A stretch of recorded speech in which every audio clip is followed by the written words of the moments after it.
Avant, j'étais un corbeau, oiseau de mauvais augure, fils du malheur, charognard. Tels sont les surnoms qui ont été donnés aux miens au fil des âges. Dire qu'il fut un temps, l'homme ne percevait pas ainsi mon espèce. Nous étions respectés, choyés et même admirés. Mais aujourd'hui, c'est bien différent. Et si je vous conte mon histoire, c'est pour vous faire part des horreurs que les vôtres ont perpétrées sur les miens. Mais c'est aussi pour que vous sachiez comment je suis devenu un humain.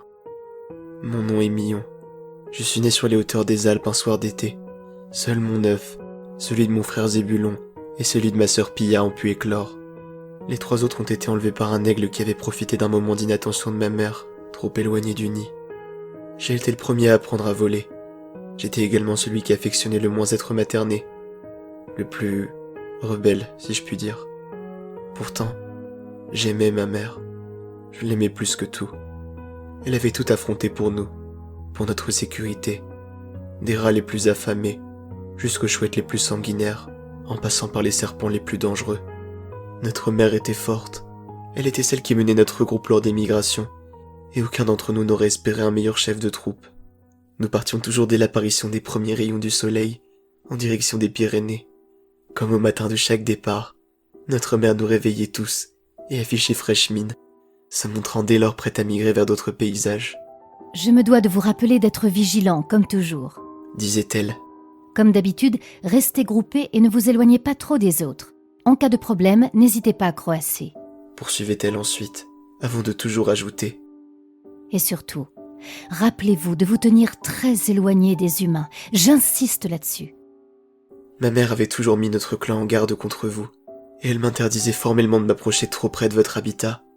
Cependant, un jour, ma curiosité m'a poussé à aller à l'encontre de cette interdiction, et j'ai tant bien que mal succombé à l'envie d'aller à votre rencontre.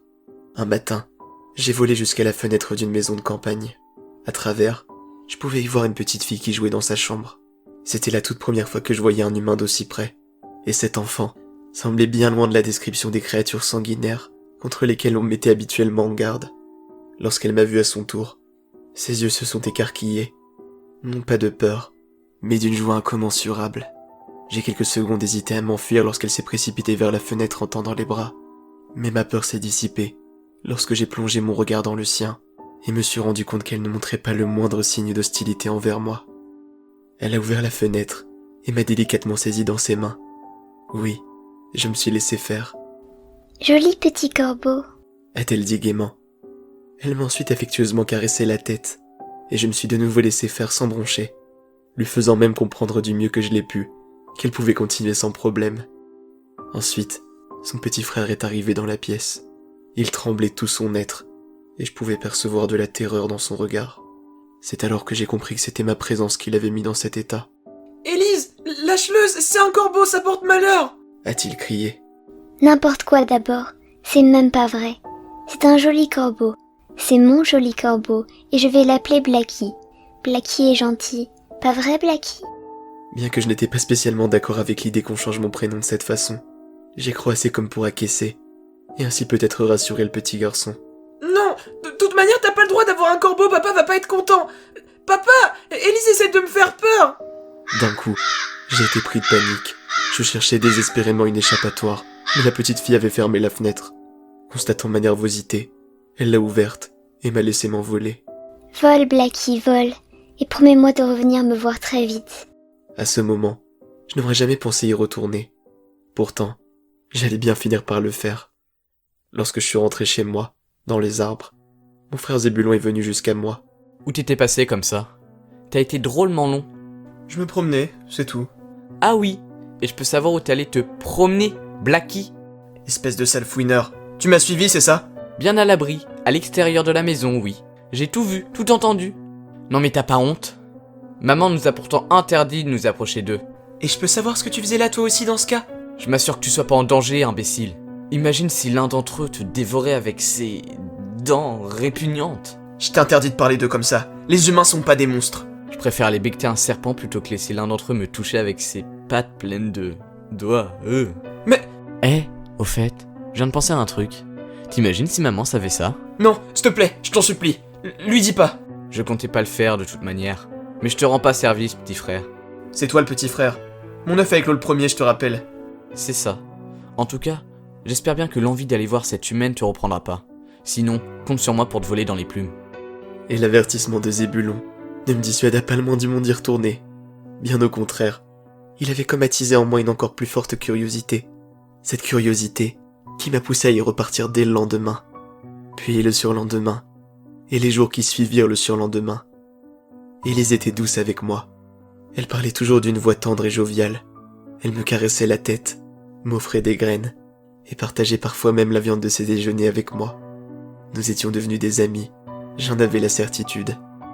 En la visitant souvent, j'ai eu l'occasion d'apprendre que son frère s'appelait Owen, et ses parents André et Natacha. Élise me parlait beaucoup de ses problèmes. Ses parents travaillaient souvent, et ils n'accordaient que très peu de temps aux deux enfants. Ils étaient donc gardés par une nourrice, mais leurs parents leur manquaient beaucoup. Dis Blackie, tu as une maman toi aussi? M'a un jour demandé Élise. J'ai croassé comme pour acquiescer. Est-ce que les mamans oiseaux travaillent? M'a-t-elle ensuite demandé. Bien sûr, ma mère travaillait. Elle veillait à la sécurité de notre clan. Mais conscient que sa prochaine question allait être est-ce qu'elle avait encore du temps pour nous, je n'ai rien répondu. Ma mère était entièrement dévouée à notre sécurité. Tu sais, moi, ma maman travaille dans un bureau. Mais moi, je veux être docteur, comme mon papa. Est-ce que tu crois que c'est possible, Blackie? J'ai joyeusement croassé pour lui faire comprendre que oui, et que je lui souhaitais de tout cœur de réussir. Mais en m'approchant d'un arbre, je me suis maladroitement coincé la patte dans ses branches. Blackie! Paniquée, Élise s'est précipitée à toutes jambes jusqu'à l'arbre, et a commencé à le grimper. C'est alors que son frère Owen est sorti de la maison. Élise, qu'est-ce que tu fais? Blackie s'est pris la patte dans l'arbre. Viens m'aider. Quoi? Non, j'ai peur des corbeaux. Arrête de faire ta poule mouillée et aide-moi à monter. Blackie est en danger. Owen a alors réussi à rassembler assez de courage pour aider Élise à monter dans l'arbre. Elle a ensuite défait ma patte des branches. Seulement, j'étais toujours emprunt à une horrible douleur. Blackie, ta patte est blessée. Élise, tu... Owen, va me chercher du désinfectant et du sparadrap. Je vais soigner Blackie. Owen était hésitant. Il me regardait, et constatant que je souffrais, il s'est levé et s'est précipité pour entrer dans sa maison. Après quelques minutes, il en est ressorti avec une trousse de soins. Élise a appliqué une étrange lotion sur une compresse, qu'elle a ensuite appuyée contre ma patte blessée. Sous la panique et la douleur, je me suis mis à croasser frénétiquement. Calme-toi, Blackie. Tout va bien. C'est pour ton bien. Elle m'a ensuite caressé pour me rassurer. Puis, elle a enroulé ma patte d'une bande de sparadrap, avant de me soulever, de me poser sur le coussin d'une chaise de jardin, et de dire « Repose-toi et tout ira mieux. Tu pourras de nouveau t'envoler dans les cieux avec tes amis corbeaux, Blackie. Ne t'inquiète pas, tu n'as plus rien à craindre. Je veille sur toi. » Je suis resté 3 jours aux côtés d'Élise et d'Owen. La journée, Élise et moi étions là, elle assise sur la chaise de jardin, et moi me reposant à ses côtés, sur le coussin. Et la nuit, elle me ramenait dans sa chambre, et je dormais avec elle. Je me sentais tellement rassuré, et étonnamment, je n'ai pas vu Zébulon pendant cette période, mais quelque chose me faisait dire qu'il n'était jamais très loin aux alentours. Au bout du 3e matin, je me suis rendu compte que ma patte était guérie. Je pouvais de nouveau m'envoler. Depuis le lit de la chambre d'Élise, j'entendais quelque chose taper contre la vitre de la fenêtre. J'ai donc volé jusqu'au bord de celle-ci pour aller voir, réveillant ainsi Élise de bon matin. Blackie? C'était ma sœur Pia. Quelle surprise! Elle était venue pour me chercher. J'étais heureux de la voir elle plutôt que Zébulon, car je savais qu'il allait encore me sermonner pour avoir rendu visite à Élise. Mais mon soulagement s'est vite dissipé lorsque je l'ai vue arriver, et qui plus est, en compagnie d'autres corbeaux de notre groupe. J'ai croassé pour faire signe à Élise de me laisser partir. Oh Blackie, c'est génial. Toute ta famille est venue te chercher. Elle a ouvert la fenêtre, et j'ai pris mon envol. Vole, vole petit corbeau, et promets-moi de vite revenir me rendre visite.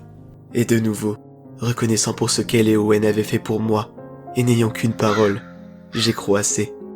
Sur la route, Pia m'adressa quelques mots emplis d'émotion.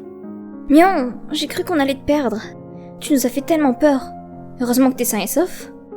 Ensuite, Arwin et Niniel, 2 autres corbeaux du groupe, ont repris. C'est vrai, Mion. Cette fois, on s'est vraiment dit qu'on te reverrait plus. Ta maman est morte de trouille. Qu'est-ce que tu faisais fourré chez cette humaine, Mion? Elle t'a pas fait de mal, j'espère. Puisque Zébulon restait jusque-là silencieux, j'ai pris la parole. Pas du tout. Au contraire, Je me suis blessé et Élise m'a soigné. Élise. Qui c'est Élise? Attends, me dis pas que c'est cette fillette ridicule. Depuis quand est-ce qu'on donne des prénoms aux humains? Depuis toujours. Et je t'ai interdit de parler d'elle comme ça. C'est pas une fillette ridicule. Élise est mon amie. Face à cette déclaration, Zébulon, Haroun et Niniel se sont moqués de moi. Mais enfin, dis pas de bêtises, Mignon. Tu peux pas être ami avec cette gamine. C'est vrai, ça existe pas, ça. Une amitié entre un corbeau et un humain. Parfaitement, ça existe. D'ailleurs, avant, dans certains pays, on était admirés. On était des messagers, et notre image était même utilisée sur les emblèmes des humains. Qui t'a dit ça? Le vieux Zeph? Celui qu'on appelait le vieux Zeph était le plus vieux corbeau de notre clan. Il était mort quelques mois avant que tout cela ne se passe, et c'était effectivement lui qui m'avait transmis tout son savoir sur les humains. Le brave Zeph avait beaucoup voyagé de part et d'autre du monde. Seul comme accompagné, il vagabondait dans les cieux en quête d'aventures et de nouvelles expériences, et n'avait croisé la route que d'humains très bienveillants au cours de son périple. Avant de rendre son dernier souffle, Zeph avait lui-même affirmé avoir dignement vécu sa vie, sans avoir le moindre regret, et nous avait encouragé, mon frère, ma sœur et moi, à ne pas passer à côté de tout cela, et à nous aussi partir à la découverte du monde des hommes. Pour cette raison et bien d'autres, notre mère n'affectionnait pas particulièrement le vieux Zeph. Ne l'écoutez pas, c'est un oiseau de mauvais augure. Vous serez en sécurité tant que vous resterez à mes côtés. Le monde des hommes est dangereux, et vous n'y êtes pas les bienvenus. Disait-elle toujours. Mon frère m'a le regardait en fronçant les yeux. Quand maman va savoir ça... Non, Zébulon, t'avais dit que tu lui dirais rien. Et qu'est-ce que tu veux que je fasse? Je vais pas inventer un mensonge. C'est vrai, Mion. Comment Zébulon va justifier ton absence à maman? Je trouverai quoi lui raconter, mais... Par pitié, lui dites rien, je vous en supplie. Bien, fais comme tu veux. Mais t'as pas intérêt à nous tenir pour responsables. Une fois de retour à notre arbre, ma mère s'est précipitée en volant jusqu'à moi. Mion, mon bébé, Maman, où étais-tu passé? eh bien Ma mère a eu un temps d'arrêt. Puis, elle s'est figée et s'est reculée de quelques pas. Tu sens leur odeur. Tu es allé chez les humains. Oui, maman, mais attends, je vais t'expliquer. Mais Mion, tu es insensé. Tu te rends compte de ce que tu as fait? Ils ne t'ont pas blessé au moins? Non, maman, je me suis blessé la patte et Élise s'est occupée de moi. Pardon? Mais qui est Élise? C'est mon amie, maman, mon amie humaine. Ton amie humaine? Une humaine? Ton amie? Elle m'a soigné et elle est restée à mes côtés pendant tout ce temps. Le vieux Zeph avait raison, maman, les humains sont pas... Mais enfin, qu'est-ce que tu racontes? Tu es en plein délire, Mion! Non, maman, c'est la vérité, je te le jure. Ça suffit. J'en ai assez entendu. Sur ces mots, ma mère s'est tournée vers le reste de notre clan. Mes frères, nous partons dès ce soir. Nous rentrons dans les Alpes, dans notre cachette habituelle, bien à l'abri du danger et de ces maudits humains. Mais maman, tu peux pas. Oh, que si, je peux, Mion. Et nous ne sommes pas prêts de remettre les pattes ici, ça tu peux me croire. Mais j'ai même pas dit au revoir à Élise. Je t'interdis de t'approcher à nouveau de cette humaine, tu m'entends? Il n'en est pas question. Mais maman... Tais-toi, tu veux? Je m'efforce de tous vous protéger et toi, tu es le seul qui transgresse les règles. Arrête d'embêter maman avec tes bêtises, Mion, ok? Mais... Plus loin, Pia me faisait signe de me taire, me faisant comprendre que cela valait mieux pour nous tous. Sans plus tarder, nous nous sommes donc mis en direction des Alpes le soir même. La pluie battait de son plein, l'orage grondait, et ma mère songeait déjà à nous trouver un abri pour passer la nuit. Lorsque nous avons survolé la maison d'Élise, une idée m'a alors traversé l'esprit. Regardez, c'est la maison d'Élise, mon amie. Et si on descendait?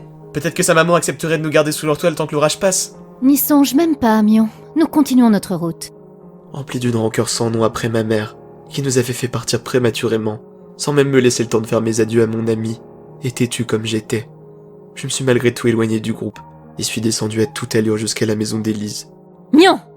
Ma mère n'a pas perdu une seconde pour me suivre à la trace, et en un rien de temps, tout le reste du groupe en avait fait de même. Mion, reviens! Regarde, maman, il y a du monde dehors. Ils font un feu de camp, on dirait.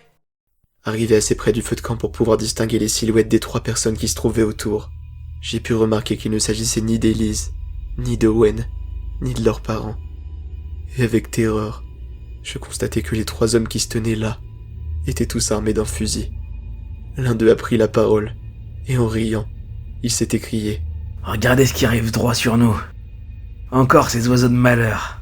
Je vais en shooter un. » Et en un rien de temps, l'homme a tiré sur l'un des membres de notre groupe, qui a dégringolé dans une chute vertigineuse, pour s'écraser violemment au sol, mort.